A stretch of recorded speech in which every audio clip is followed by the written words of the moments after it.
Mandala ameenda kasi kwa kudai haki yao. Bakafuate haki. Wewe unaelewa taratibu za kasi? Naelewa. Hebu elezea kidogo. Asante sana.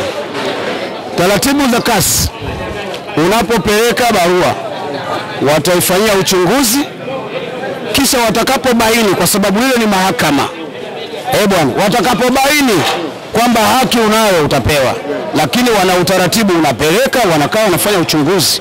Umenielewa? Kwa kuwa swala letu ni la sio la muda mrefu sana, kwa sababu ligi inaendelea, watatoa majibu haraka iwezekanavyo.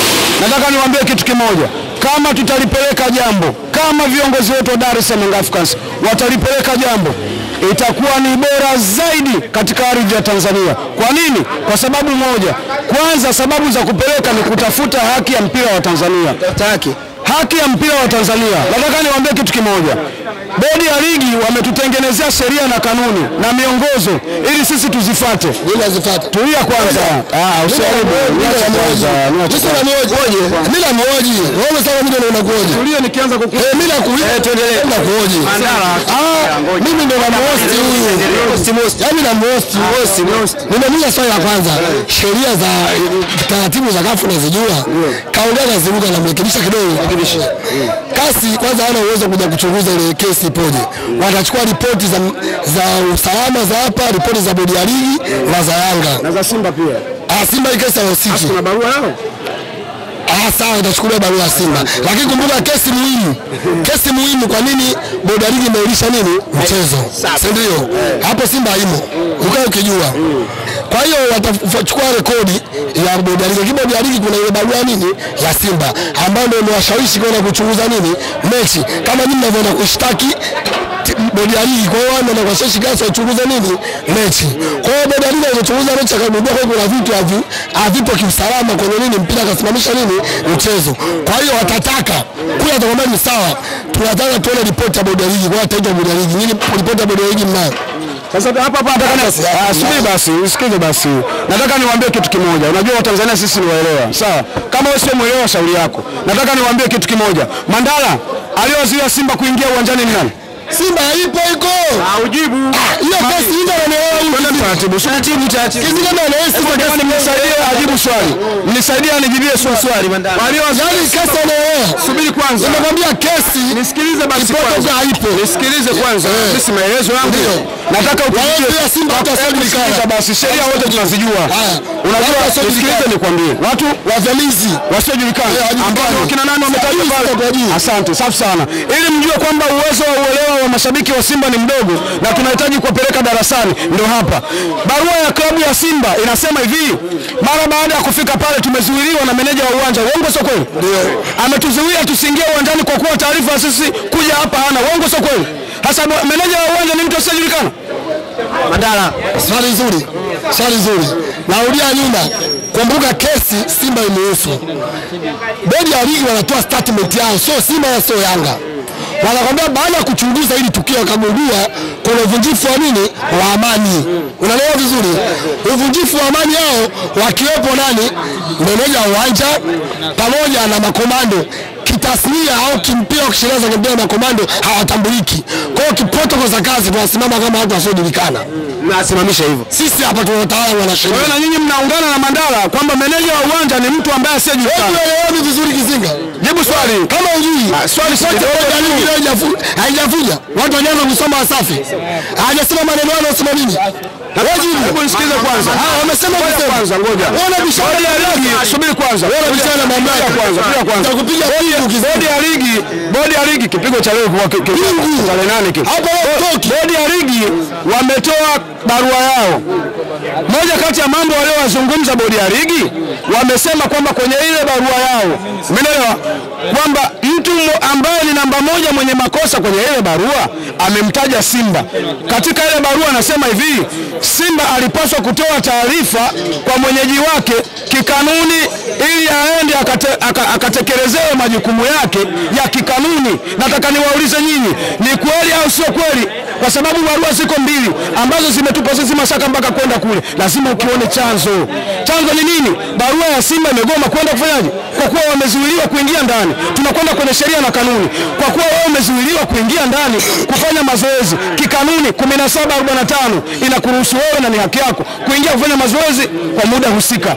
Kwa kuwa umezuiliwa wewe, haki yako ya kikatiba ya kuingia ndani. Je, tunawataka bodi ya ligi watuambie ni wapi ambapo kwa kuwa Simba kadhulumiwa haki yake ya kikanuni, ni wapi ambapo inasema Simba usiingize timu na ukamsupport wewe kama baba wa mpira. Ile ni la kwanza. Jambo la pili limerudi kwenye hiyo barua, kwa kuwa bodi ya ligi wanakiri kwamba Simba ndio mtu pekee ambaye alikuwa na kosa la kwanza kwa kutokutoa taarifa, ili yule muhusika na wale wahusika wamwandalie Simba katika utaratibu wa kikanuni wafanye mazoezi. Je, nakuuliza wewe swali dogo sana, aliyeshika funguo Mandala, asikiza, nakuuliza wewe, aliyekuwa nisikilize, viongozi aliyekuwa kashika funguo ya geti la kuingia Benjamin Mkapa ni nani?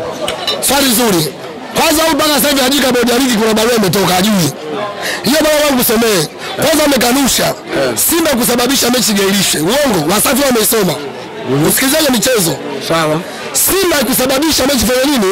Igairishwe. Sababu kugairisha mechi kuna uvunjifu wa amani. Kama kuna viashiria vya nini? Darushwa. Haikuwa hivyo leo. Maudi tena wanasoma. Ulisikia wapi Simba ndio imesababisha mchezo? Asante. Kuwa na elimu utapigwa pingu. Sikilize kwanza nikwambie. Na usibaweze Mandala akasemaje? Kwamba Shetani changamka bwana. Mimi namwambia Mandala akasemaje? Umeshinda leo. Akasema viongozi ambao wajulikana. Nataka subiri basi. Haya, nataka nikuulize swali. Unaenda sehemu polini, unasikia nani anaunguruma Simba, alafu uoni chochote, utapita utaenda utarudi nyuma. Ukirudi nyuma umefeli, ukienda na maana tishona vitu ambavyo vionekani. Sasa ni kwa nini uongozi wako au kwa nini hawajaingia? Nijibu swali. Sawa. Waje leo niingia dipu kidogo. Natoa fact. Sawa. Kunaingia kidogo dipu kidogo kwa vitu vya vigumu. Unajua hizi timu za Simba Yanga zina wachezaji wengi wa kigeni. Utaratibu mkubwa wa timu zetu za Simba Yanga hawajui. Inawezekana wachezaji walipanda basi kila chini chanzi ya ua, wanaenda kufanya mazoezi kikanuni. Kufika bado nakuta watu mabausa Yanga, sisi tunajua mabausa. Lakini wale wachezaji ya timu za ua wageni hawajui, walivyoona kaisi labda majambazi, kwa hiyo wameingia na hofu katika mioyo yao. Wameogopa. Nipe mimi. Nataka niwaambie kitu kimoja wa Tanzania. Wale wote ambao mlikuwa mjui, huu mpira wanataka kuugeuza kama Sindimbe ngoma wa ukai. Sikiliza nikwambie. Acha tucheze. Sikiliza. Ni mimi. Ngoja. Hawezi kuondoka. Subiri kwanza. Namalizia. Sikilize. Namalizia. Sikilize basi kwanza. Watacheza wewe mwanzo. Haumalizi mpaka nimalize mimi. Taratibu usiongea. Niache na mimi nimalize. Na jambo la msingi sana. Tunataka tuwaelimishe Watanzania kitu kimoja. Afuma na wimbo wako. Nisikilize. Niache kwanza basi. Tunataka Simba polisi kutukimbiza. Tunataka tuwaambie kitu kimoja Watanzania. Simba na Yanga walikaa wakakubaliana uwepo wa mabouncer wa kulinda. Baba nakubali. Walikubaliana kulinda uwanja kama mtu unakuwa uko upande wako. Simba na Yanga walikubaliana. Ila kinachoendelea wanapeleka mzigo kwa mabouncer. Wakati Simba na Yanga wameshakubaliana atakaye kuwa mwenyeji wa uwanja ataweka mazingira ya ulinzi nje. Sio kwamba ameingia ndani, lakini yule anakuwa yuko chini ya nani? Ya meneja wa uwanja. Haya ni makubaliano ya pande zote mbili. Ndio maana Simba akiwa ni mwenyeji analinda uwanja na mabouncer wanatokea na wanakuwepo. Lakini mara ya mwisho wa Simba wanajifunga ile mechi, Yanga hawakuipeleka timu, hawakufanya mazoezi ya mwisho. Walilinda mabouncer bila kuona mtu yeyote kuingia, lakini kilipigwa. Umeelewa bwana? Kitu ambacho kinaendelea hapa ni kwamba wale mabouncer wanapokuwa wanafanya ulinzi, ule ulinzi ni wa kumlinda mwenzake asije kufanya ushirikina. Naomba ieleweke hivyo. Asiingie kufanya ushirikina, wanawazungusha tu, kweli ndio huo.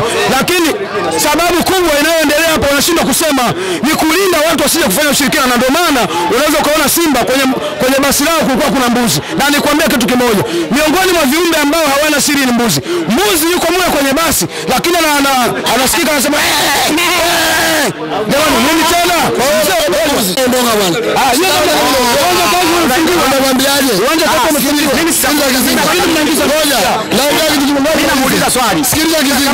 Ngoja basi. Namaliza kizinga neno moja. Huu msimu ndio msimu Yanga atacheza dabi na aibu.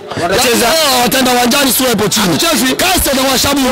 Hakwenda hawana. Kwa wataenda hapo. Sasa ndio wacheze. Nisikilize. Hapa hii timu kwa sababu Kasi hajamua. Wakienda Kasi, wao mwiza Kizinga, hawajagundua kama Yanga ilibega Kasi ya Bernard Morrison walishinda. Sasa ile kesi ya Bernard. Umeona? Kwa hiyo kibuno kule lazima dabi wafanye nini? Watacheza kwa aibu. Kwani mjeza timu? Kama hawataki kucheza dabi, wakacheza sinema zao. Sikia Manara. Wakacheza Sikia Manara. Hakuna.